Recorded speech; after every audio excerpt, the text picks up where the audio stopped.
Die derde ding waaroor ek gaan rekenskap gee is, het ek in vrede met ander saamgeleef. Romeine 14 vers 10 is die versie net voor die gedeelte wat ek gelees het in die eerste video. Sê hy vir ons, maar jy, waarom oordeel jy jou broeder? Of jy ook, waarom verag jy jou broeder? Want ons sal almal voor die regterstoel van Christus gestel word.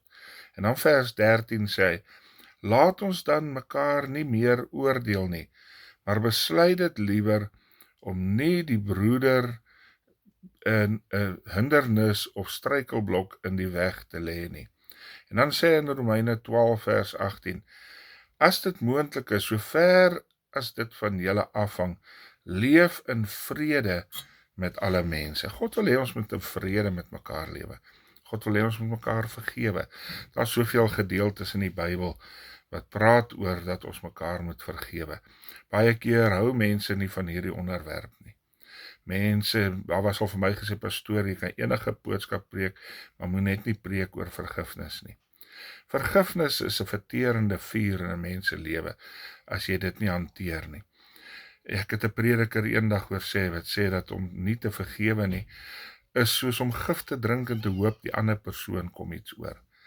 Ons moet mekaar vergewe.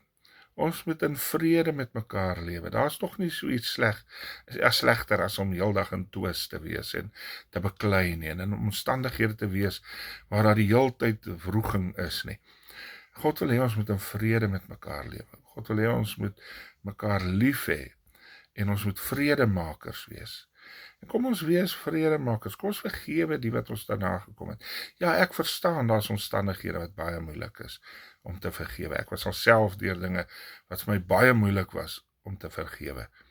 Maar wanneer jy nie vergewe nie, vernietig jy jou eie lewe.